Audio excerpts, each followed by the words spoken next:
And so you talk about inattentive and you talk about the high functioning side of ADHD and the masking that people can present, so that you can't really tell that people have ADHD. Then you mentioned about the hyperactive side of ADHD.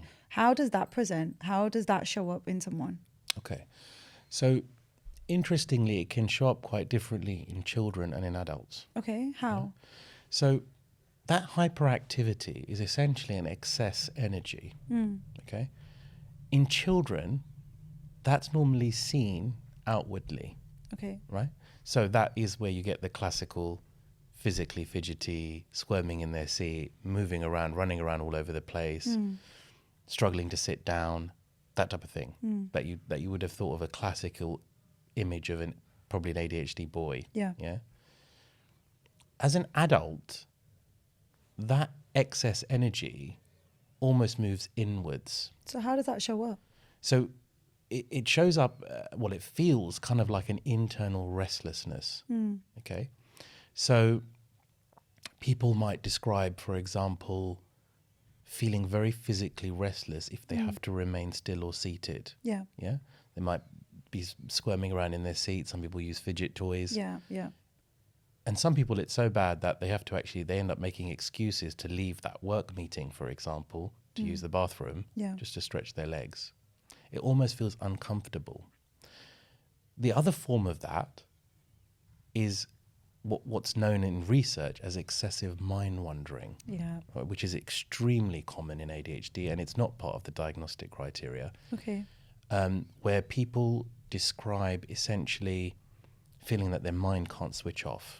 So I've had a very nice description that I had from a patient once who had this in quite a severe form.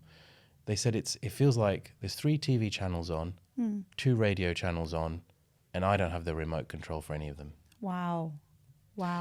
So when we look at the label of attention deficit, it's not really a deficit of attention. When you say attention deficit, it makes someone else think that person's not thinking anything. It's completely the opposite. Yeah. There's a dysregulation of attention.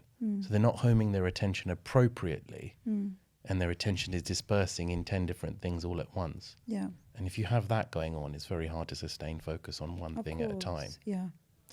And then within that dysregulation, you can have moments of what's called hyperfocus.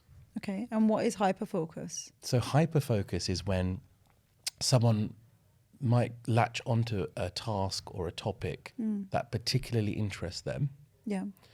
And then all of their attention can go into that task to the extent where they might even forget to eat or drink. Wow. So is it the way that I hear people say or talk about hyperfocus? It's like going down a rabbit hole and not being able to stop. It's just I'm going and not being able to focus on anything else because this is the only thing that they see. Is that how you would describe it? Yeah. And it's typically so attention and memory in ADHD is typically linked to your emotions. Okay? So people will to sustain focus on areas of passion. Now, someone might say, well, that happens to everyone, doesn't it? If you're interested in something, you're going to sustain. But this is a sort of disproportionate amount of attention. Yeah. I've had people tell me they've sat on certain things that they've been passionate about for 18 hours at a go. Yeah. But then normally they wouldn't be able to sit still for 10 to 15 minutes on many other things. Yeah. Yeah. So it's that dysregulation of attention that's going on, not a deficit. So why is that? Why are people able to do that? What's going on in the brain for someone to be able to stay so focused on something and not even think about anything else? I guess it's going back to what's actually going on with the attention. Yeah. They're not able to regulate their attention appropriately. Yeah. So it's not that there's a complete lack of attention. Yes, there might be a complete lack of attention for 90% of things, but then for 10% of things, they're super focused. Yeah.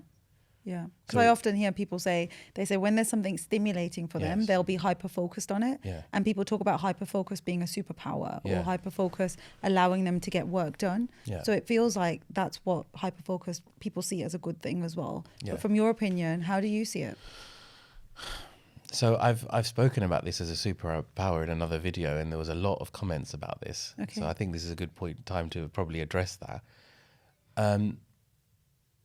If that hyperfocus is only happening for a very small proportion of your task, which is my experience with most ADHD patients, then what about the rest of the time when it's not happening, which is my experience with ADHD patients, in fact. Yeah.